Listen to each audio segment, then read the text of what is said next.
गौर पत्नी कहने लगी, सुदामा लो ये भुने हुए चना। जब दोनों भाइयों को भूख लगे तो मिल करके दोनों भैया चबली लो चले हैं।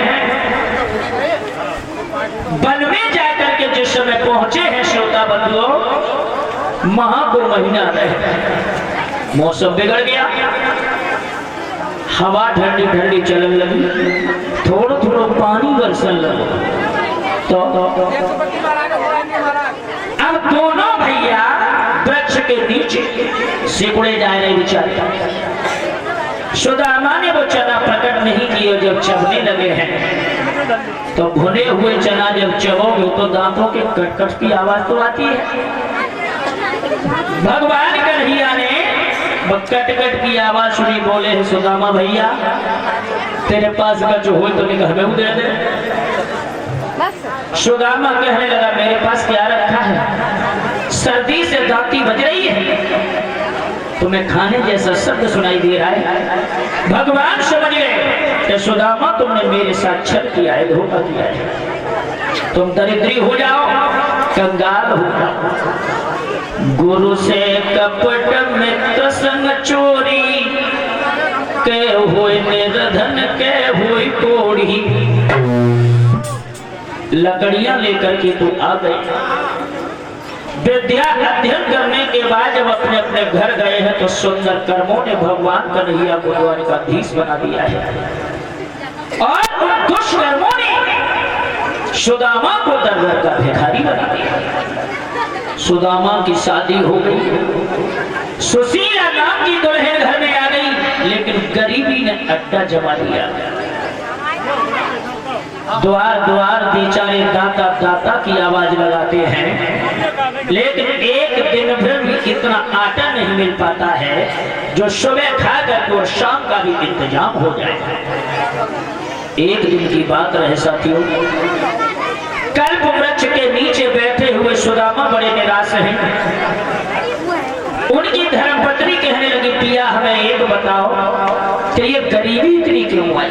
सुदामा कहने लगे, देवी दोस्त तुम्हारा नहीं है, उल्टे कर्म मैंने किए हैं, कन्हैया के साथ मैंने बहुत बड़ा धोखा किया है। जब गुरुकुल में हम दोनों पढ़ रहे थे, गुरु मैया ने चना दिए थे चबने के लिए, मैंने कन्हैया से छुपा करके अकेले ही चब लिए, और श्राप के कारण मुझे दरिद्री होना पड़ा है।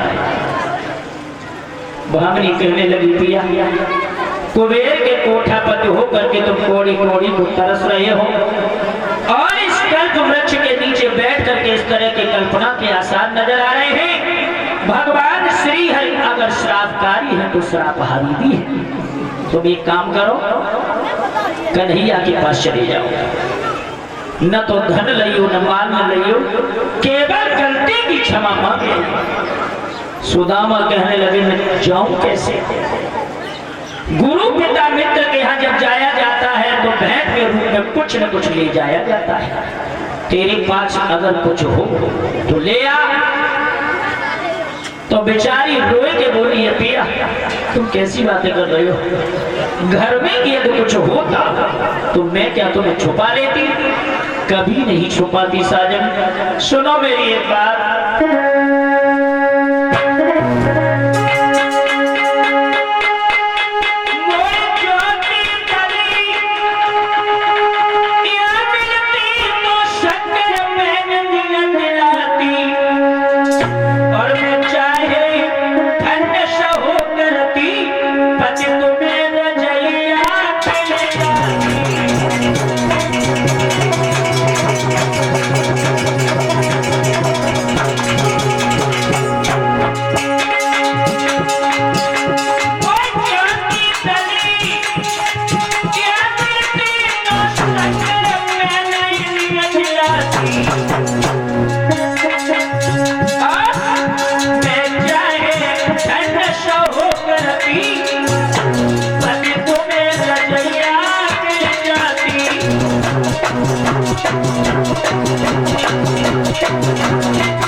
हे पिया, सच बात तो ये है कि मैं उन्हीं से आस लगा करके बैठी हूँ जिन पर दुनिया की आशा है।